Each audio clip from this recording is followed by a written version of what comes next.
السلام علیکم. ہم ناول سٹارٹ کرتے ہیں. حالم اس کے پارٹ 24.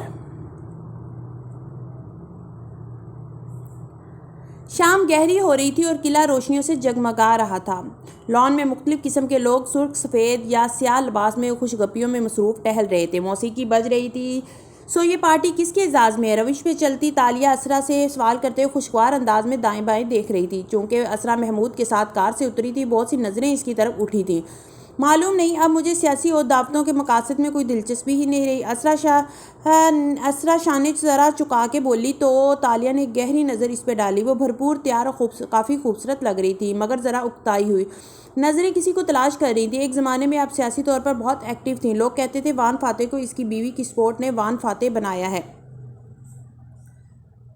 تب آریانہ ہمارے پاس تھی. پھر اس نے گہری سانس لی اور ایک بے تاثر نگاہ تالیہ پہ ڈالی. تم خود کو کمفرٹیبل کر لو، میں ایش سے مل لوں.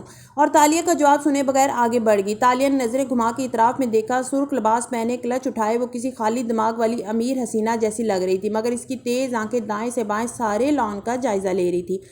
جیسے ہر پارٹی میں مارک جس آدمی سے کچھ چرانا ہو کے گھر کو وہ کیس کیا کرتی تھی، وہ عموماً ان جگہوں پہ اسی نیت سے جایا کرتی تھی. وہ عادتاً آج بھی وہی کر رہی تھی. حالانکہ اسے کچھ نہیں چرانا تھا. سیکیورٹی کے کتنے افراد ہیں، کیمرے کہاں لگے ہیں، ہنگامی صورتحال میں بھاگنے کا پہلا راستہ کون سا ہے، وہ عقابی نظروں سے جائزہ لیتی آگے بڑھتی آئی. ایک جگہ سامنے وان فاتح کھڑا تھا. 3 لوگوں کے گروہ میں ہاتھ میں گلاس اٹھائے وہ مسکرا کے بے فکری سے کسی بات پہ تبصرہ کر رہا تھا. بولتے ہوئے چہرہ دوسرے آدمی کی طرف موڑا تو اس کے کندھے کے پیچھے تالیہ کھڑی نہ دکھائی دی. فاتح نے اسے نظر انداز کر کے بات جاری رکھی. تالیہ بھی شاید وہاں سے ہٹ جاتی، مگر وان فاتح پہ جمی نظروں کے سامنے ایک دم سفیدی چھانے لگی.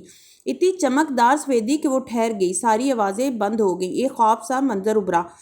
لکڑی کی سلاخوں والا بڑا سا پنجرا جسے چند لوگ اٹھا کے لے جا رہے ہیں. کسی جنگل میں درختوں کے درمیان. پنجرے کے دروازے پہ تالے پڑے ہیں اور اندر وہ اکڑوں بیٹھی ہے. سنہرے روکھے بال اور چہرے پہ مٹی. تھوڑی تلے گھٹنوں پہ رکھی ہے اور خاموش سپاٹ نگاہیں فاتح پہ جمی ہے جو پنجرے کے دوسرے کونے پہ بیٹھا ہے. اسی طرح اکڑوں مگر چہرہ زخمی لگتا ہے. تاشا میرے ساتھ رہو، وہ اسے دیکھ کے آہستہ سے کہتا ہے. مجھے تمہاری ضرورت ہے اور تمہیں میری. میں آپ کے ساتھ رہوں توانکو میرے آقا. وہ بولی تو آواز پھٹی پھٹی سی تھی. سفیدی مزید چھاتی گئی اتنی کہ منظر غائب ہونے لگا.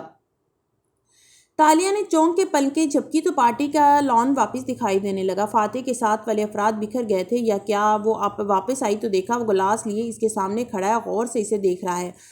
پارٹی کا شور پھر سے کانوں میں سنائی دینے لگا اور وہ مکمل طور پر جاگ گئی. زبردستی مسکرائی اور سر کو خم دیا. توانکو تم کیا دیکھ رہی تھی؟ پوچھتے ہوئے فاتح نے گردن موڑ کے اپنے پیچھے دیکھا اور پھر دوبارہ اسے. وہ کچھ کہہ نہ سکی. صبح والی توہین بھول گئی. اس کا سحر اتنا تھا کہ الفاظ گڈمڈ ہونے لگے. یوں ہی پارٹی کو دیکھ رہی تھی. اچھا. وہ آنکھوں کی پتلیاں سکوڑ کے سوچتی نظروں سے اسے گویا پرکھ رہا تھا. مجھے لگا تم کچھ اور دیکھ رہی ہو، کچھ غیر ماورئی جو ہم نہیں دیکھ سکتے، جیسے کسی دوسری دنیا میں جھانکنا.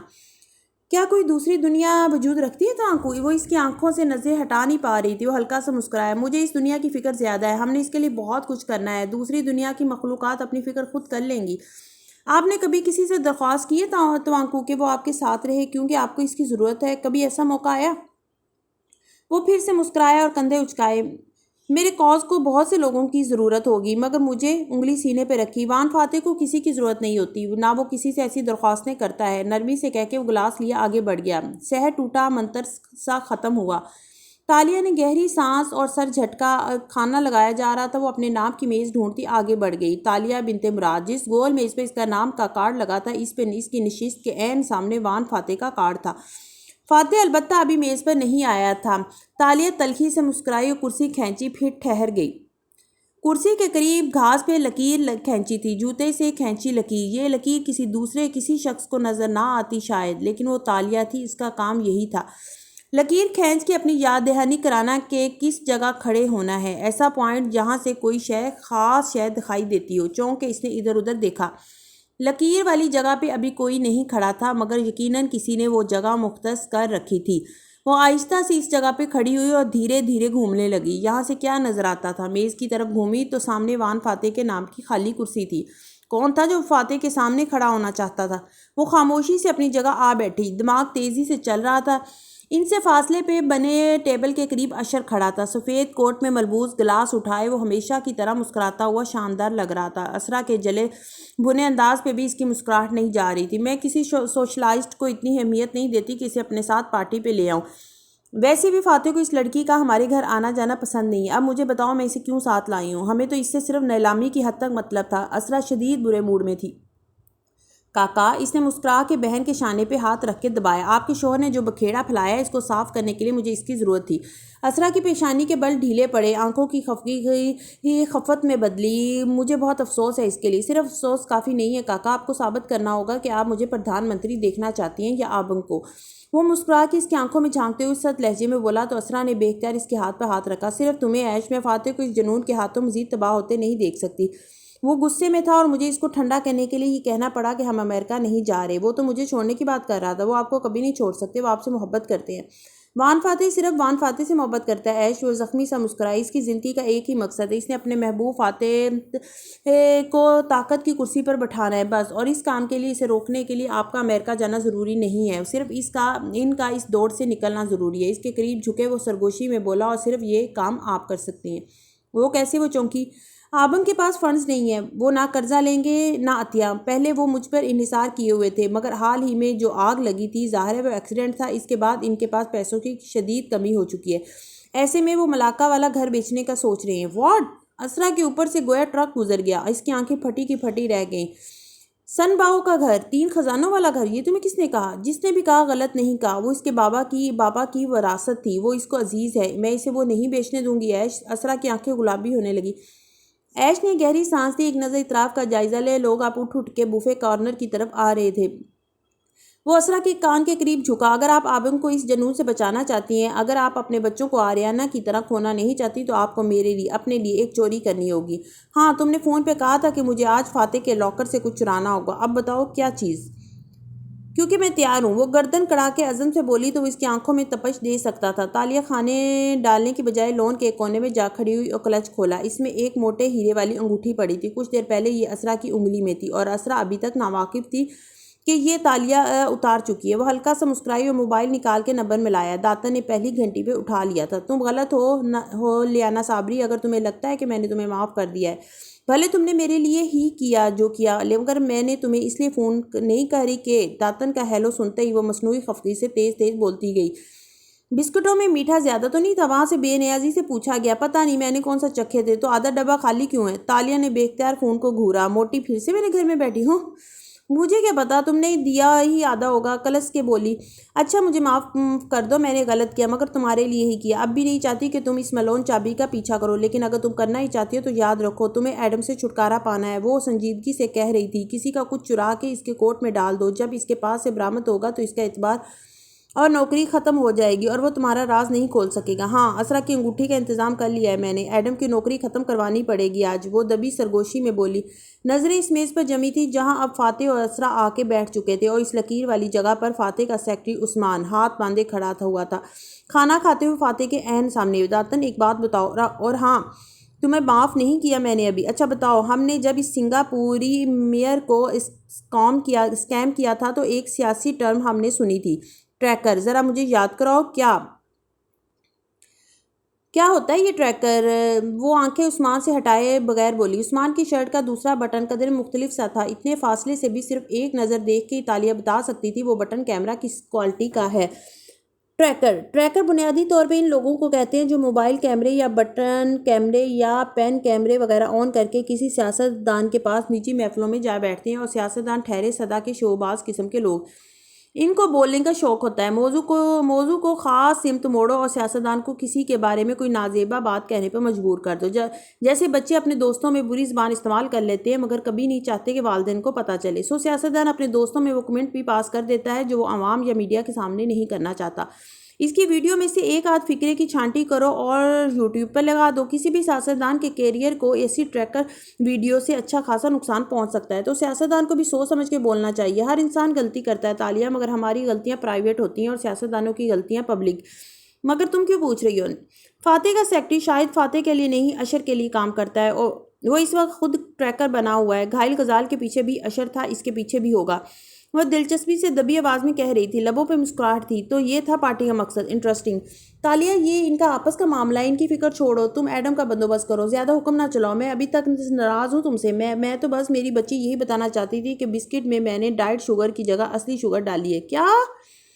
تالیہ کی 14 طبق روشن ہو گئے. فون کان سے ہٹا کے دیکھا. یا اللہ داتن، تمہیں اندازہ ہے میں نے کتنے کھائے؟ اف، اتنی کیلوریز! تم تو کہہ رہی تھی کہ تم نے چکھے تک نہیں. مگر تالیہ غصے سے بول رہی تھی. میں لیانا صابری تمہیں اپنی حرام اور حلال دونوں کی کمائی سے آگ کرتی ہوں. بات مت کرنا مجھ سے. غصے سے فون رکھا تھا. اف، آج اتنی کیلوریز کو برن کرنے کے لیے زائد ورک آؤٹ کرنا پڑے گا. If if. میز پر تمام افراد بیٹھ چکے تھے اور کھانا کھایا جا رہا تھا. خوش گپیاں جاری تھیں. تالیہ کھانا لے کر آئی تو سب کسی بات پہ ہنس رہے تھے جو یقیناً فاتح نے کہی تھی، اور یقیناً اسے عثمان کے کیمرے نے محفوظ کر لیا تھا. اشر نے سب کو سیلفی کے لیے متوجہ کیا. وہ بھی پلاسٹک کی گڑیا کے انداز میں مسکراتی رہی. اشر نے سیلفی اتاری. سب واپس اب باتوں میں مصروف ہو گئے تو اشر مسکرا کے آبنگ کی طرف جھکا. ابھی اسی صحافی لڑکی نے وہ ساری خبر ٹویٹ کر دی ہے. پوری کیس رپورٹ بنائی ہے. میرے کسی پرانے دوست تک کا انٹرویو شامل کر لیا ہے. فاتح نے گہری سانس لی. برا ہوا. اوہ آبنگ، جیسے مجھے اندازہ ہی نہیں کہ وہ نوکری جانے کے بعد سب سے پہلے آپ کے پاس گئی ہوگی. مگر آپ نے اس کو ایسا جواب دیا ہوگا کہ اس نے غصے میں آ کر خبر بریک کر دی. رپورٹرز کو لگتا ہے وہ سیاستدانوں کو تپاتے ہیں اور جواب اگلواتے ہیں، مگر سیاستدانوں کو رپورٹرز کو تپانا زیادہ اچھا آتا ہے. اس کے قریب جھکے بظاہر مسکرا کے کہہ رہا تھا. فاتح نے چاولوں سے بھرا چمچ منہ میں رکھتے ہوئے سر ہلایا. جیسا کہ میں نے کہا، برا ہوا. پھر منہ میں ذائقہ گھلا تو خوشگوار حیرت سے اشر کو دیکھا. کھانا بہت اچھا ہے. جی، ملواتا ہوں آپ کو شیف سے. اشر نے ایک دم چٹکی سے رملی کو اشارہ کیا جو فوراً سر ہلا کے آگے بڑھ گیا. اسرا نے دبی دبی سی مداخلت کی. شیف کو بلانے کی ضرورت نہیں ہے. مگر اشر نے انسنا کر دیا. فاتح اب شوق سے کھا رہا تھا. تالیہ کھا کم رہی تھی. ان سب کے تاثرات زیادہ پڑ رہی تھی. غور سے، خاموشی سے. پھر پل بھر کو گفتگو میں وقفہ آیا تو وہ کنکھاری. فاتح صاحب، مجھے سیاست کی اتنی سمجھ تو نہیں جتنی اس میز پہ بیٹھے دوسرے لوگوں کو ہوگی. بلند آواز اور مضبوط لہجے میں بات کا آغاز کیا تو تمام افراد کھانا جاری رکھتے ہوئے اسے دیکھنے لگے. مگر کیا یہ سچ نہیں ہے کہ آپ کو لوگوں کی پہچان نہیں ہے؟ کیا آپ کو تھوڑا سا زیادہ شاطر نہیں ہونا چاہیے تھا تاکہ آپ غلط لوگوں پر بھروسہ کر کے دھوکہ نہ کھائیں؟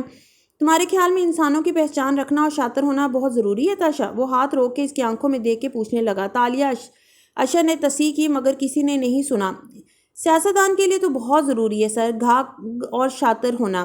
فاتح مدم سا مسکرایا. سیاستدان کے لیے ہاں، مگر لیڈر کے لیے وہ جانتی ہو کیا ضروری ہے؟ نظریں تالیہ کی آنکھوں پہ تھیں. ایک مقدس کاز کا ہونا، نظریے اور اصولوں کا ہونا. مجھے انسانوں کی پہچان یا شاطر پن کی ضرورت نہیں ہے، کیونکہ میرے پاس ایک کاز ہے کہ مجھے اپنے ملک کو صوفیہ رحمان جیسے چوروں سے پاک کرنا ہے. تمہیں لگتا ہے کہ میں گھاگ نہیں ہوں اور لوگ مجھے دھوکہ دے کر چھوڑ جاتے ہیں، مگر میں اس چیز کو ایسے نہیں دیکھتا. آپ اسے کیسے دیکھتے ہیں؟ صبح والی توہین بھلائے وہ بے خود سی اسے دیکھے گئی. میں جس آنکھ سے دنیا کو دیکھتا ہوں تاشا، وہ کہتی ہے کہ جو لوگ میرے کاز کے ساتھ مخلص ہوں گے وہ آخر تک میرے ساتھ رہیں گے، اور جو دھوکے باز، غیر مخلص، بددیانت لوگ ہیں وہ خود ہی ساتھ چھوڑتے جائیں گے، جیسے چھلنی سے کنکر چھن جاتے ہیں. وہ لمحے بھر کو بالکل لاجواب ہو گئی، مگر پھر کنکاری. مگر تب تک وہ لوگ آپ کو کتنا نقصان پہنچا چکے ہوں گے، یہ سوچا کبھی آپ نے؟ وہ مجھے اس لیے نہیں چھوڑ جاتے کیونکہ میں سادہ ہوں، اور وہ مجھے دھوکہ دے ڈالنے کے میں کامیاب ہو جاتے ہیں. نہیں. وہ لقمہ چبانے کو رکا، پھر اسے دیکھتے ہوئے بات جاری رکھی. لوگ میرے ساتھ اپنے مفاد کے لیے اپنی مرضی سے آتے ہیں. کسی کا مفاد خود غرض ہوتا ہے، کسی کا بے غرض. جب وہ دیکھتے ہیں کہ وہ مجھے اور میرے نظریے کو نہیں بدل سکتے تو وہ چھوڑ جاتے ہیں. لیڈر بننے کے لیے شاطر ہونا ضروری نہیں ہوتا، نہ جھکنے والا کردار ہونا ضروری ہوتا ہے. اشر صاحب گفتگو کو مخل رملی کی آواز نے کیا تو سب اس کی طرف متوجہ ہوئے. وہ ایڈم اور ایک ادھیڑ عمر سکارف والی عورت کو لا رہا تھا. عورت پرسکون اور سادہ لگتی تھی، البتہ ایڈم خفیف زدہ نظر آ رہا تھا. ماں کو ان لوگوں سے ملوانے کی کیا ضرورت تھی؟ خواہ مخواہ کی شرمندگی. مگر تالیہ دیکھ سکتی تھی کہ رملی نے ایڈم کو وہیں کھڑا کیا جہاں کچھ دیر پہلے عثمان کھڑا تھا. کل کو وان فاتح کی کوئی ٹریکر ویڈیوز ریلیز ہوئی تو فوٹوگرافر میں اس اینگل پہ کون کھڑا نظر آئے گا؟ ایڈم. یعنی الزام ایڈم پہ لگایا جائے گا. واہ! تلخی سے سر جھٹکا. اچھا، یہ کھانا ایڈم کی والدہ نے بنایا ہے؟ اسرا نے حیرت سے اشر کو دیکھا تھا. وہ مسکرایا اور ایڈم کی ماں کو دیکھا. میں آپ لوگوں سے مسز محمد کا تعارف کروانا چاہتا ہوں کیونکہ ان کو نوکری کی ضرورت ہے اور ان کا کھانا آپ چکھ ہی چکے ہیں. میری سفارش بھی ساتھ ہوگی.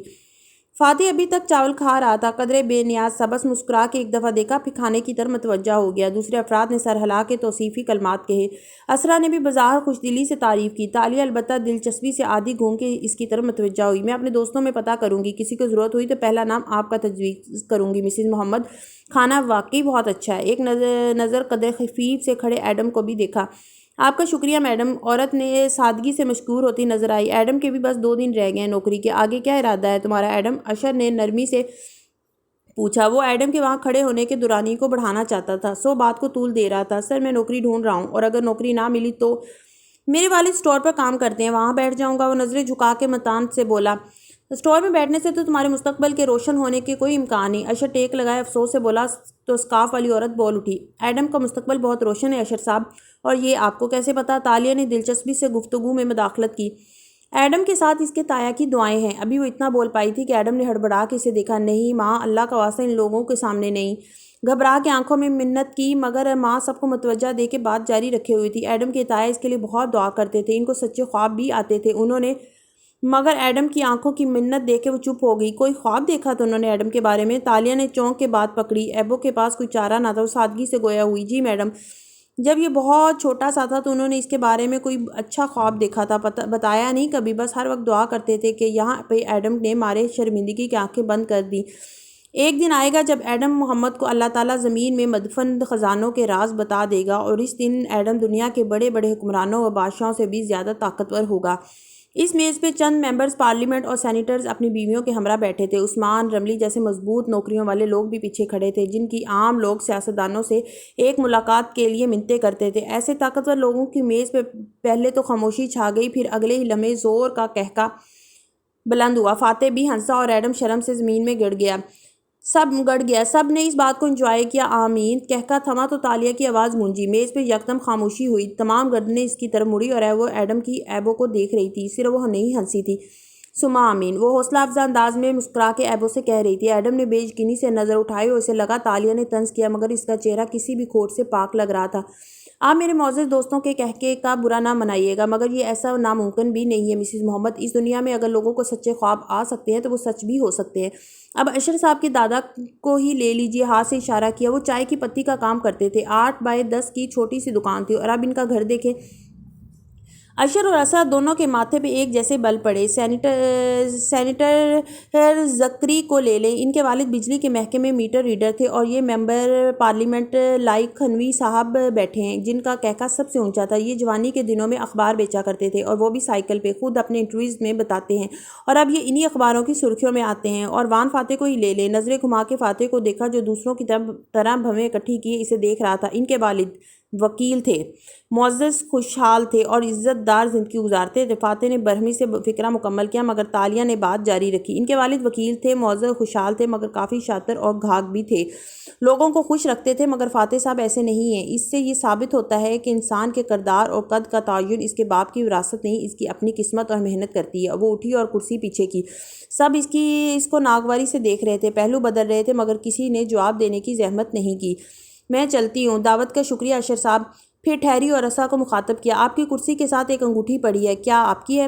اسرا جو خفا لگ رہی تھی چونکی، گردن گھمائی، گھاس پہ انگوٹھی سامنے ہی دمک رہی تھی، سر جھٹک کے اسے اٹھایا اور بادل خواستہ بولی، تھینک یو یا تالیہ۔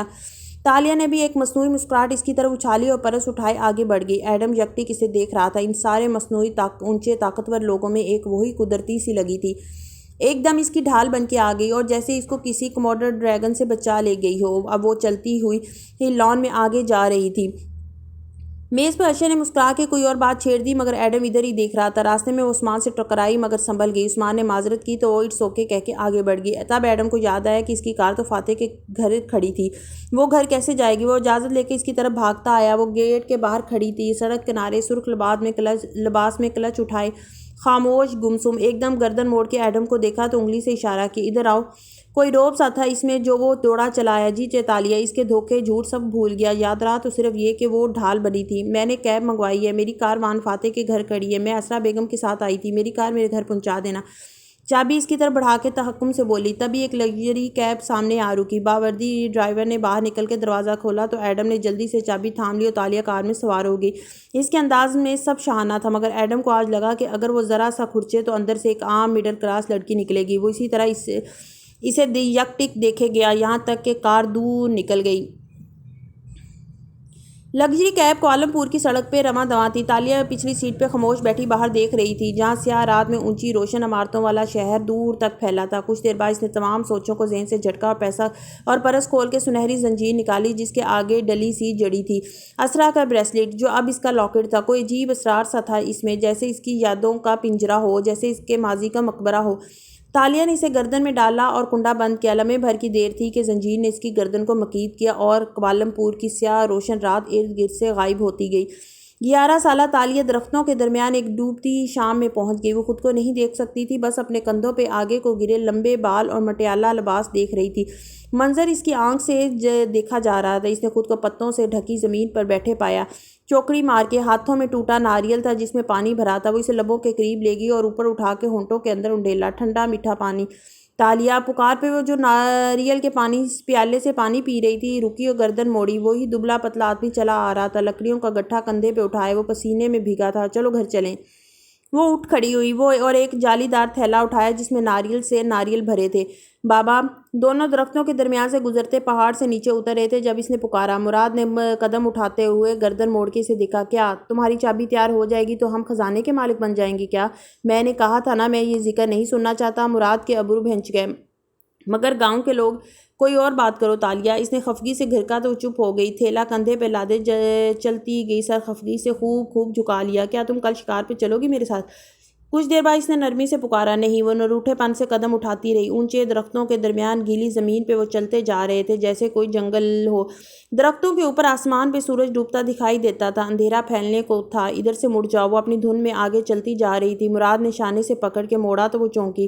ہم نے اس طرف نہیں جانا۔ نہیں بیوقوف، ہم دوسری طرف سے آئے تھے۔ جنگل میں سارے راستے ایک سے ہیں بابا، تمہیں راستہ کیسے مل جاتا ہے؟ وہ ناراضگی بھول کے پوچھنے لگی۔ کیونکہ میں زمین کو نہیں دیکھتا، آسمان کو دیکھتا ہوں۔ راستہ اوپر دیکھنے والوں کو ہی آسانی سے ملتا ہے۔ وہ دیکھو۔ اس نے درختوں سے دور اوپر اونچی انگلی اٹھائی تو لڑکی سر اٹھا کے دیکھنے لگی۔ وہ تارا، اس کو دائیں ہاتھ رکھو گی اور سیدھ میں چلتی جاؤ گی تو ہم گاؤں پہنچ جائیں گے۔ غور سے دیکھو، میرے دیکھنے کی کیا ضرورت ہے بابا؟